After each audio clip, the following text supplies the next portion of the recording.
عادت ہی نہ بن جائے انسان کی، یا سیکنڈ نیچر نہ بن جائے. ٹھیک ہے. تو یہ چیزیں تنگ کرتی ہیں. پھر لوگوں سے ملنا ملانا ہے، اس کے اپنے تقاضے ہیں، وہ تنگ کرتی ہے چیز انسان کو. تو دقتیں ادھر سے زیادہ پیش آتی ہیں. سب سے آسان کام تو یہ ہوتا ہے کہ آدمی سب کچھ چھوڑ چھاڑ کے جنگل کی راہ لے لے، لیکن اس کی اجازت نہیں ہے دین میں. ایسی کوئی پروین موجود نہیں ہے. انسان کو اسی دنیا میں رہنا ہے اور اپنی تمام آبلیگیشنز بھی ڈسچارج کرنے ہیں، اس نے تمام ذمہ داریاں پوری کرنی ہیں، اور جو دین کے احکامات ہیں ان کے تقاضے بھی پورے کرنے ہیں. تو یوں وہ تلوار کی دھار پر چل رہا ہوتا ہے انسان. تو کافی انسان کو ایک یہ توازن قائم رکھنے میں دقت ہوتی ہے. بڑی آپ نے بات کی، تلوار کی دھار پہ چل رہا ہے ایک طرح سے آدمی اگر دیکھا جائے تو. اسی کو میں شاید مشکل آدمی تصور کر لیتا ہے. اسی کی وجہ سے محسوس ہوتا ہے کہ بڑی دقت ہے اس میں. لیکن پھر جب عادت ہو جاتی ہے پھر بڑی آسانی سے آدمی، اس کو پتہ بھی نہیں چلتا کہ کہاں پر کیا ہے. ٹھیک ہے. یہ فرمائیے کہ اس راہ پہ چلتے ہوئے کہتے ہیں اپنے ساتھ ہمدردی حرام مطلق ہے. وہ صوفیہ اس بارے میں مطلب یہ بات کیوں کہتے ہیں؟ کیوں مطلب جب ظاہر ہے اگر ہر ایک کا تقاضا پورا کرنا ہے تو اپنے ساتھ بھی تو ایک تقاضا ہے. آپ ہر ایک کا تقاضا پورا کر نہیں سکتے جب تک کہ اپنی ضروریات کی، اپنے خواہشات کی، اپنے آرام کی قربانی نہ کریں. اچھا. فقیر کے یہاں اس کی اپنی ذات کوئی اہمیت نہیں رکھتی.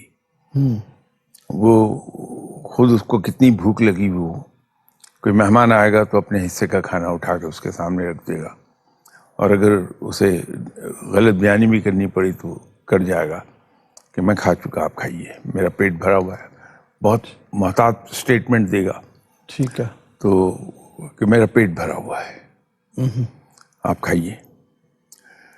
یہ میں نے ایک مثال آپ کو دی ہے. گرمی ہے، کہیں دور جانا ہے، جیب میں اس کے پاس بس کا کرایہ، کوئی ضرورت مند آ گیا تو نکال کے اس کو دے دے گا اور خود پیدل چل پڑے گا. فقیر کی زندگی میں قربانی ہے، دوسروں کے لیے ایثار ہے. اپنی ذات کو اگر اہمیت دے دے گا تو پھر ایثار سے کام لے نہیں سکتا. اس لیے فقیر کے یہاں اس کی اپنی ذات کی اہمیت کوئی نہیں ہوتی. یہاں پہ بیلنس قائم کرنے کی ضرورت نہیں ہے، مطلب یہاں پہ بھی کہ یہاں پہ بے شک اس کا امبیلنس بھی ہو جائے، اپنے حق میں امبیلنس ہو اور دوسرے کے حق میں بیلنس زیادہ ہو جائے تو اس کی اہمیت زیادہ ہے. یہاں پہ بیلنس کی ضرورت نہیں ہے. نہیں، یہاں جتنی زیادہ ایثار اور قربانی سے کام لیں گے آپ اتنا ہی زیادہ پھل پائیں گے. اس کی وجوہات میں کیا یہ ہے کہ جب آدمی کچھ حاصل کرنا چاہتا ہے تو اس حاصل کرنے کے لیے جب وہ اپنے ساتھ ہمدردی کر رہا ہے تو وہ اس کو یہ پتہ چل جائے گا کہ میں کچھ حاصل نہیں کر پاؤں گا، اپنے اوپر جبر کر کے ہی میں کچھ حاصل کر پاؤں گا. جی بالکل ایسا ہی ہے. اس حوالے سے ایک سوال کسی نے بھیجا ہے اور وہ یہ ہے کہ صوفیہ کے بعض حلقوں میں ورد بہت زیادہ ہوتا ہے اور ورد میں بعض کا یہ ہے کہ دف کے ساتھ ورد ہوتا ہے. اس کو کس حد تک مناسب سمجھا جائے؟ کیا یہ ٹھیک ہے؟ دیکھیے، اس میں اپنے اپنے راہ کی بات ہے، اپنے مسلک کی بات ہے، اپنی سوچ کی بات ہے. ویسے تو جناب حضرت علی کرم اللہ وجہہ نے فرمایا تھا کہ سب سے بڑا زہد کو چھپانا ہے.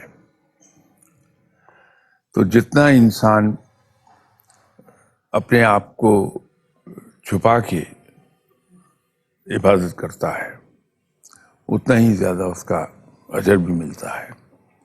جتنا اپنے باطن کو چھپائے گا کہ میں اندر سے کیا ہوں، بظاہر تو دنیا دار ہے لیکن اندر سے وہ اللہ والا ہے، جتنا وہ اس کو چھپا کے رکھے گا اتنا زیادہ اس کا پھل پائے گا.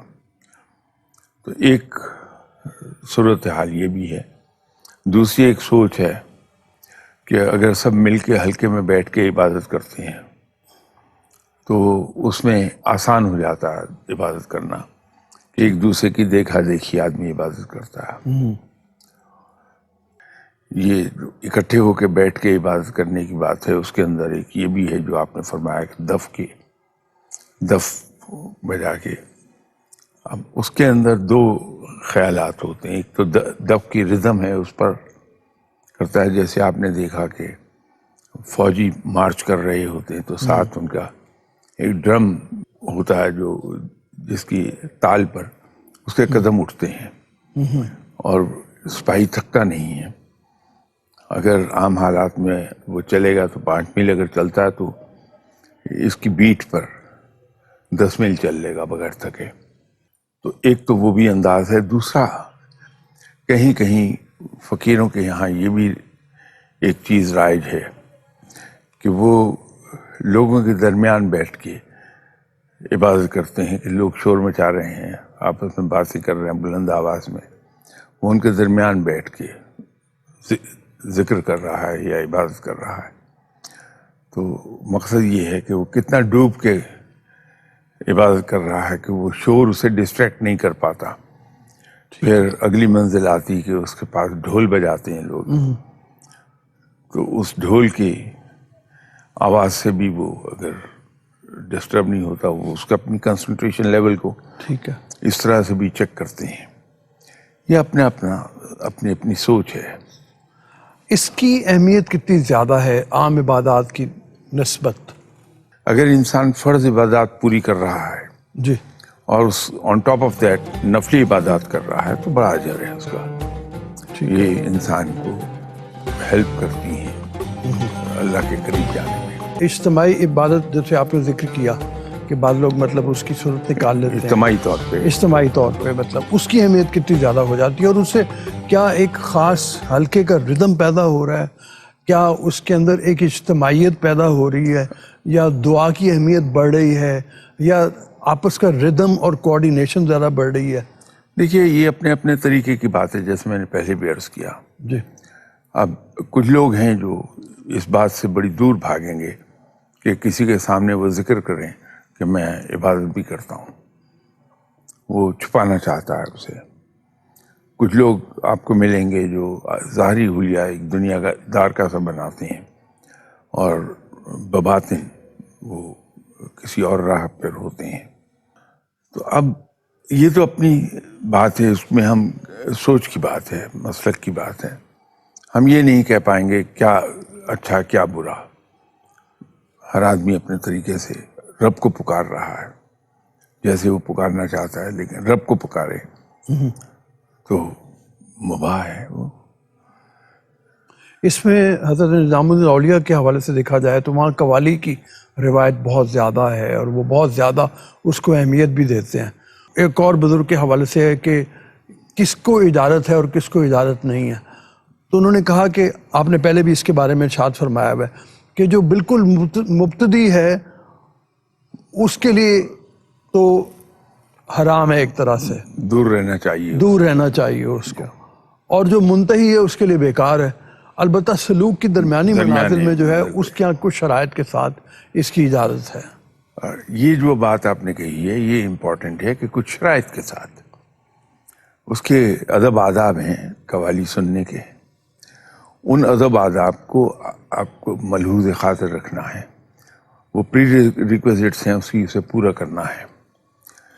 اور اب یہ جو قوالی ہے اصل میں انسان کے ذہن پہ موسیقی اثر بڑا کرتی ہے. وہ ایسی فریکوینسی پر اگر موسیقی چل رہی ہے جو آپ کی فریکوینسی سے مل رہی ہے تو آپ کو وجد میں لے جائے گی.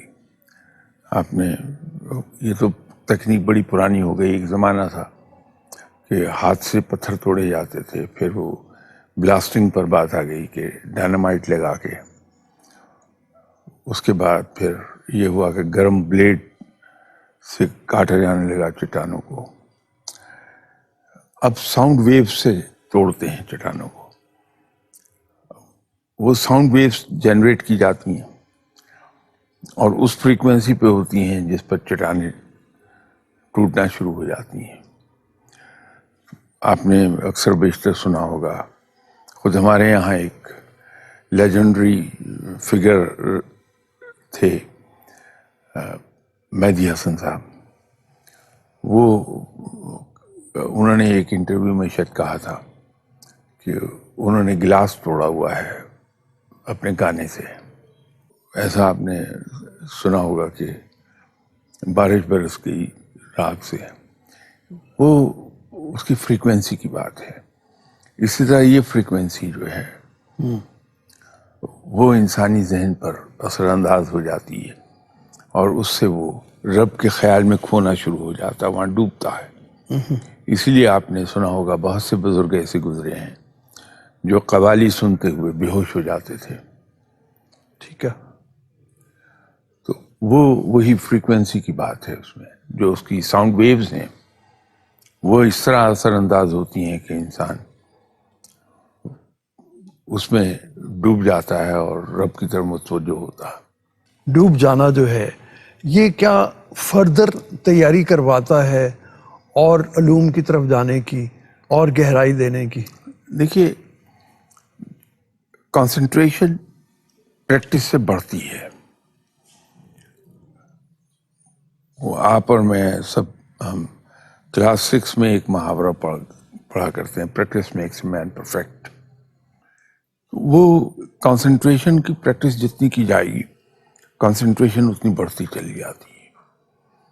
تو جو ڈوبا ہے بندہ وہ کنسنٹریشن ہی کا ایک ہے کہ وہاں اس کی اپنی ذات ہے اور رب ہے، درمیان میں کسی چیز کا کہیں دخل نہیں ہے. تو پوری طرح وہ اپنے رب کی طرف متوجہ ہے. شاہ صاحب یہ فرمائیے کہ بہت ضروری ہے، یہ ایک سوال کرنے والے کہتے ہیں کہ آدمی اپنا تجزیہ کرتا رہے، لیکن ہم اپنا تجزیہ کرنے سے ڈرتے کیوں ہیں؟ کیا اس میں اصل بات یہ آتی ہے کہ ہمارا اصل ہمارے سامنے آ جائے گا جس کا سامنا کرتے ہوئے ہم گھبراتے ہیں؟ ہم بحثیت انسان کے سبھی انسان خوفزدہ رہتے ہیں ایک بات سے کہ ہم ذمہ داری قبول نہیں کرنا چاہتے کہ اگر کہیں کچھ غلط ہوا ہے تو ہم میں سے بہت کم لوگوں کا یہ حوصلہ ہے کہ وہ ببانگ دوہل کہہ سکیں کہ یس یہ میرا فالٹ ہے، میں نے کیا ہے. اسی طرح اپنی ناکامیوں کا بوجھ ہم دوسروں پر پھینکتے ہیں. جب ہم اپنا تجزیہ کرنے بیٹھتے ہیں تو اپنی خامیوں پر نظر جاتی ہے اور ہم ان خامیوں کو فیس نہیں کرنا چاہتے. یہ ایک بنیادی چیز ہے کہ ہم یہ نہیں جاننا چاہتے کہ ہمارے اندر یہ خامیاں موجود ہیں اور یہ ہمارے قصور ہیں، یہاں ہماری فیلنگز ہیں. اس کو فیس کرنا بڑے حوصلے کا کام ہے، وہ زیادہ لوگوں میں ہے نہیں. اس وجہ سے ہم اپنے تجزیے میں نہیں جاتے. لیکن جن لوگوں میں یہ عادت ڈیولپ ہو جاتی ہے وہ لوگ پھر بڑی بلندی کی طرف جاتے ہیں. ایک بڑے آدمی کی نشانی ہے کہ وہ اپنے فیلئرز کو بھی اتنی ہی خوشدلی کے ساتھ قبول کرتا ہے جتنی کہ اپنی کامیابیوں کا کریڈٹ لیتا ہے. تمام ڈسکریڈٹس کو وہ بڑے حوصلے سے قبول کرتا ہے کہ یس یہ میری کوتاہی کے نتیجے میں ہوا ہے. یہ بڑے آدمی کی نشانی ہے. ٹھیک ہے. ادھر کو ہمیں چلے جانا چاہیے کہ یہ انسان میں ایک بلندی اور ایک عظمت لاتا ہے. یہ فرمائیے کہ ایک سوال لوگ بہت زیادہ کرتے ہیں اور وہ یہ ہے کہ ہم نے شاید پچھلے پروگرام میں ذکر بھی کیا تھا اس کا، اور وہ یہ تھا کہ ہمارے اندر بہت زیادہ ہندوانہ اثرات آ گئے ہوئے ہیں. ہم اگر دیکھا جائے تو خدا کی وحدانیت کی حد تک تو مسلمان ہیں، لیکن اس سے آگے مجھے محسوس ہوتا ہے کہ معاشرت میں ٹوٹلی ہندوانہ ہو گئے ہوئے ہیں. اس سے بچنے کی راہ کیا ہے پھر؟ وہ بات عقیدے کی یا دین کی نہیں ہے. یہ تھوڑا سا ہمیں اپنے ذہن میں کلیئر ہونا پڑے گا کہ وہ معاملہ الحمدللہ ہمارا دین ابھی تک کنٹامنیشن سے بچا ہوا ہے. وہ معاملہ دین کا نہیں ہے، وہ معاملہ رسومات کا ہے. ٹھیک ہے. اور رسومات کبھی دین کا حصہ نہیں ہوتی. نہیں ہوتا ہے. جی. رسومات ہم نے اڈاپٹ کی ہوئی ہیں ابھی تک، باوجود اس معاشرے سے نکلے ہوئے ہمیں 74 سال گزر گئے اب تو. لیکن ابھی تک رسومات کو ہم پکڑے ہوئے ہیں. یہ رسومات کو توڑنے کے لیے جب تک کہ ایک ایجوکیشن کا سلسلہ شروع نہیں ہوگا، جب تک کہ ہم میں سے ہر آدمی بارش کا پہلا قطرہ نہیں بنے گا اور ان رسومات کو چھوڑ نہیں دے گا، اس وقت تک یہ جڑ پکڑے رکھیں گی. وہ رسومات ہیں، اس میں دین کا کوئی تعلق نہیں ہے. رسومات جو ہیں، اگر یہ رسومات کی شرط میں ہمارے ساتھ موجود رہیں تو اس میں کوئی خرابی ہے؟ بہت خرابی ہے. دیکھیے، شادی بیاہ کی رسومات کی طرف چلے جائیے آپ، اس کے اندر اسراف ہے اور دین ہمارا اسراف سے منع کرتا ہے. ٹھیک ہے. وقت کا ضیاع ہے، وقت ضائع کرنے سے دین ہمارا منع کرتا ہے ہمیں. یہ ایک میں نے اگزامپل دی. اسی طرح اور دوسری چیزوں پر چلے جائیں گے تو وہ بدعتوں کو راہ ملتی چلی جائے گی. تو اس میں خوف یہی رہتا ہے کہ رسومات اگر بہت گہری ہو جائیں تو پھر دین کا حصہ سمجھ لیا جائے گا انہیں. اس لیے رسومات سے دور ہٹنا چاہیے. اور ویسے بھی جیسے بارہا میں آپ کے سامنے عرض کر چکا کہ دین، ہمارا دین جو ہے اسلام، یہ پورا ایک نظام ہے زندگی گزارنے کا. چھوٹی سے چھوٹی بات پر بھی احکامات موجود ہیں، بڑی سے بڑی بات پر بھی موجود ہیں. بحیثیت مسلمان ہمیں اپنی زندگی کو اپنے دین کے مطابق ڈھالنا ہے. تو اگر ہم رسومات کو اس کے اندر دخل دینے دیں گے تو پھر ہم دین پر پوری طرح عمل نہیں کر پائیں گے. تو ان رسومات کو خارج کر دینا ہی بہتر ہے. یہاں پہ ایک بحث یہ آ جاتی ہے، لوگ کہتے ہیں کہ جی ہمارا ایک کلچرل لیول ہوتا ہے، ایک سب کلچرل لیول ہوتا ہے. وہ جو ہے وہ ہمارا سب کلچرل لیول ہے، اور سب کلچرل لیول بھی زندگی کے اندر ایک رنگ پیدا کرتا ہے. تو آپ یہ فرما رہے ہیں کہ مطلب اس کو نکال دینا ہی بہتر ہے.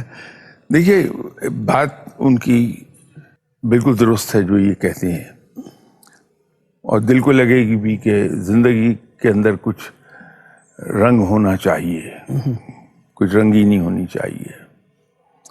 لیکن مسلمان کی تمام زندگی تو گورن ہوتی ہے اس کے دین سے. ٹھیک ہے. تو اگر کوئی رسم ہماری دین سے ٹکراؤ رکھتی ہے یا دین کا کوئی پہلو اس سے پورا کرنے میں ہمیں دقت آتی ہے اس رسم کی وجہ سے، تو اس رسم کو چھوڑ دینا چاہیے. ٹھیک ہے. یہاں پہ ایک سوال ہے کسی کا، اور وہ یہ ہے کہ بہت سے کام ایسے ہیں جسے کرنے سے لیے ہماری نیت چاہتی ہے لیکن وہ ہم سے ہو نہیں پاتے.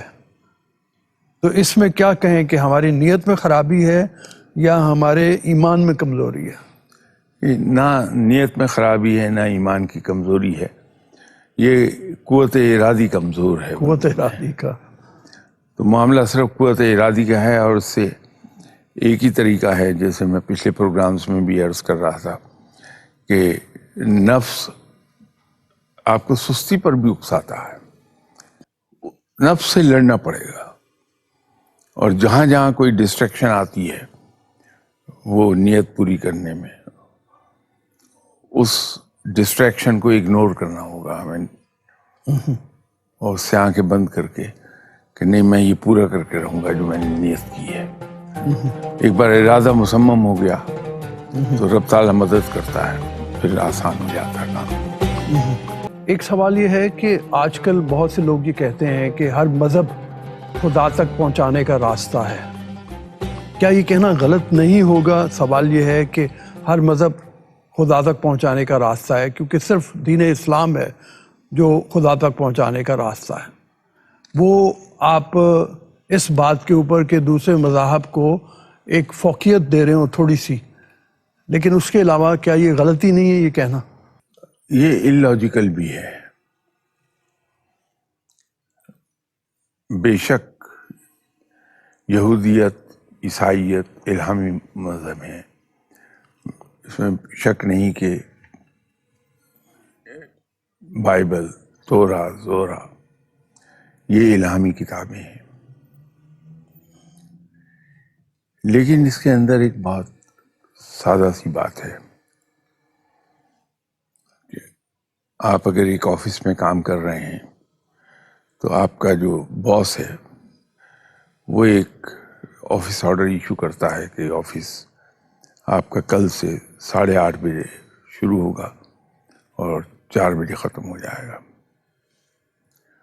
اب جب یہ آفس آرڈر ایشو ہوا تو اس سے پہلے والے جتنے آفس آرڈرز ہیں وہ خود بخود نل اینڈ وائڈ ہو گئے۔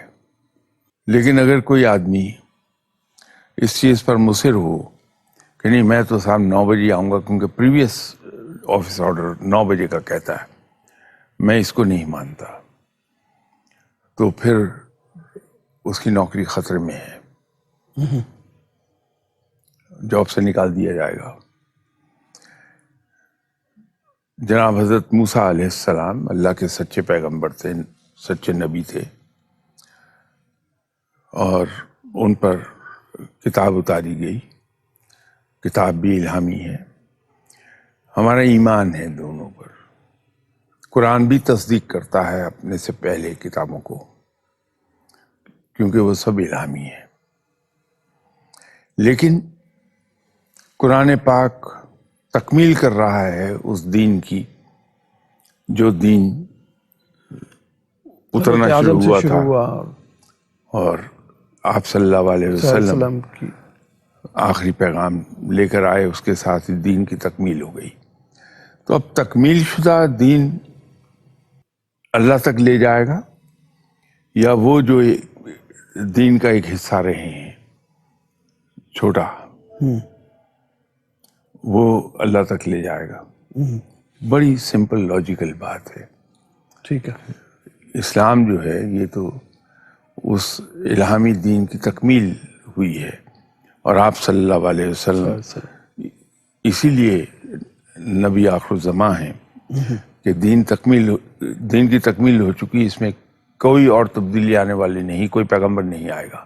تو آپ صلی اللہ علیہ وسلم نبی آخر الزماں ہیں، اور قرآن پاک ایک مکمل الہامی کتاب ہے۔ یہ بالکل اس کے بارے میں ایسے ہی کہتے ہیں کہ جیسے کوئی پی ایچ ڈی کر لے تو اس کے بعد وہ یہ نہیں لکھے گا کہ میٹرک بائی فلاں، جی، وہ مطلب اپنے آپ کو اس سے بہت آگے نکل گیا ہوا ہے بطور سطح سے۔ یہ فرمائیے کہ کیا فرقوں کے بارے میں بھی ہم یہ بات کہہ سکتے ہیں کہ تمام فرقے اللہ تک پہنچانے کے لیے ایک راستہ ہیں؟ دین کے کچھ بنیادی اراکین ہیں، میں ذاتی طور پہ سمجھتا ہوں، ہو سکتا ہے مجھ سے اختلاف کیا جائے، کہ بنیادی چیزیں ہم سبھی مانتے ہیں کہ یہ بنیادی چیزیں یوں ہی درست ہیں، اس میں ہمیں کہیں کوئی اختلاف نہیں ہے۔ مجھے ایک بھی کسی فرقے سے متعلق انسان ایسا نہیں ملا جو یہ کہہ رہا ہو کہ اس کا قرآن علیحدہ ہے، یا اس کا کلمہ علیحدہ ہے، یا آپ صلی اللہ علیہ وسلم نبی آخر زمان نہیں ہے، یا رب کے بارے میں ہم سب کا ایمان بالکل درست ہے۔ ہم تمام جو اسلام کے اراکین ہیں ان کو منوان مانتے ہیں، کہیں کوئی اختلاف نہیں ہمارا اختلاف تو جا کے مسلک کے حساب سے جو ہوتا ہے ایک دوسرے کے ساتھ، وہ فروعی باتوں پر ہے، جس سے ہمارا عقیدہ خراب نہیں ہو رہا۔ یہ ہم کہہ سکتے ہیں کہ وہ یہ سمجھ رہا ہے کہ یہ کام ایسے ہونا چاہیے، میں سمجھ رہا ہوں کہ نہیں، اس کے اندر یہ چھوٹی سی یہ ترمیم آ جائے۔ اب وہ فروعی چیزوں پر ہیں، تو ہم ایک دوسرے کی تکفیر کیوں کریں، ایک دوسرے کو کنڈیم کیوں کریں؟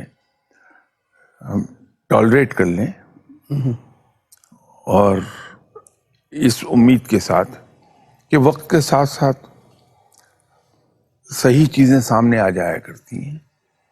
تو اگر کہیں فروعی معاملات میں کوئی صحیح چیز سے اختلاف بھی کر رہا ہے تو وہ بھی درست ہو جائے گی، لیکن ہمیں ٹالرنس سے کام لینا چاہیے۔ سبھی کو مسلمان ماننا چاہیے کہ وہ کلمہ گو ہیں، اللہ اور اس کے رسول صلی اللہ علیہ وسلم، کتاب الہی، ان سب پہ ایمان رکھتے ہیں۔ میرا خیال ہے کہ یہ ان چیزوں میں پڑنا نہیں چاہیے۔ ٹھیک ہے، یہ فرمائیے کہ ترقی کے حوالے سے بہت سے لوگ سوال کرتے ہیں اور وہ کہتے ہیں کہ ایک لحاظ سے دیکھا جائے تو ترقی آگے بڑھنے کا ذریعہ ہے، لیکن ایک لحاظ سے دیکھا جائے تو ترقی معکوس ہو جاتی ہے، وہ اس سینس میں کہ یہ جتنا زیادہ ہم ترقی کرتے چلے جا رہے ہیں یہ ہمیں دین سے دور لیتی چلی جا رہی ہے۔ تو اس حوالے سے فرمائیے کہ یا ترقی کی بھی کوئی کنڈیشن ہوں گی جس کی بنیاد کے اوپر یہ ہو کہ اس حد تک کی ترقی ٹھیک ہے یا ان شرائط کے ساتھ ترقی ٹھیک ہے؟ مسلمانوں نے ایک زمانے میں جو شروع کے ہمارے 600-700 سال ہیں اس میں ہم نے زمانے کو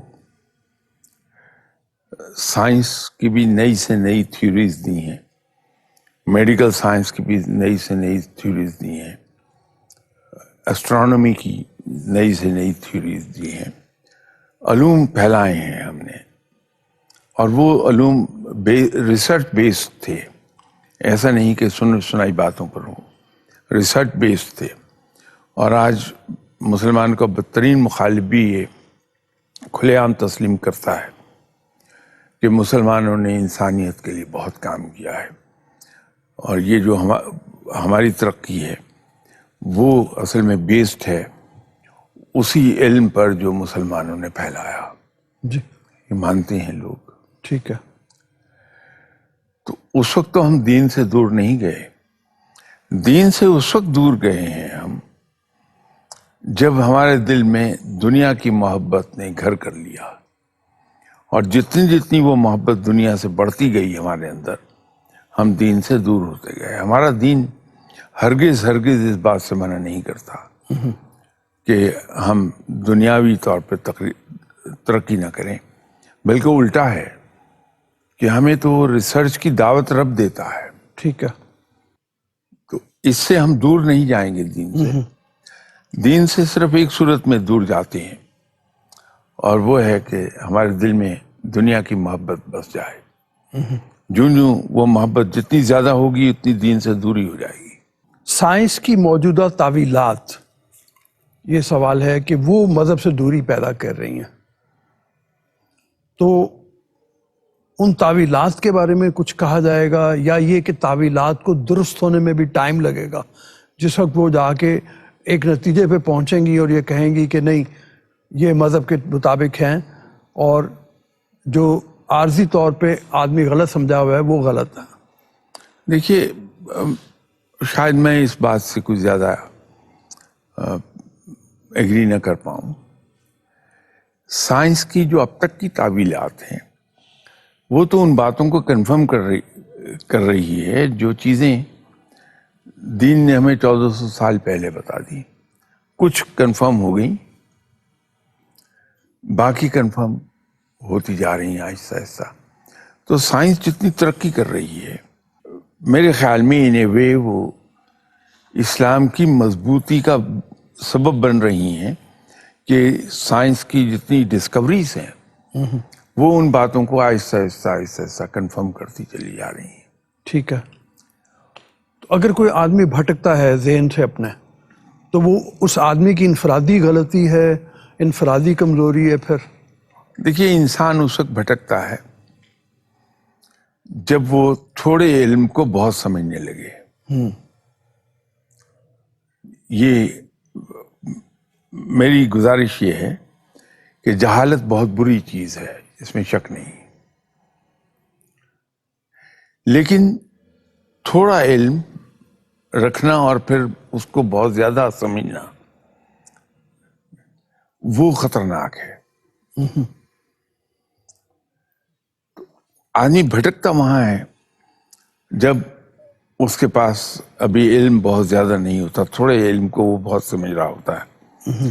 جتنے بھی سائنسدان گزرے ہیں آپ کبھی دیکھیے، یہ لوگ آخر عمر میں جا کے درمیان میں وقت آتا ہے کہ دین سے دور چلے جاتے ہیں، اور وہ اپنے آپ کو، کچھ لوگ تو ایتھیسٹ بھی کہنے لگ گئے، لیکن اپنی زندگی کے آخری سالوں میں جا کے وہ دوبارہ دین، مذہب اور رب پر یقین رکھنے لگتے ہیں کہ جو علم ان کو زیادہ ملتا ہے وہ مذہب سے دور لے جانے کی بجائے مذہب کی طرف لے جانے لگتا ہے، تو وہ کنفرم ہو رہا ہوتا ہے سب کچھ۔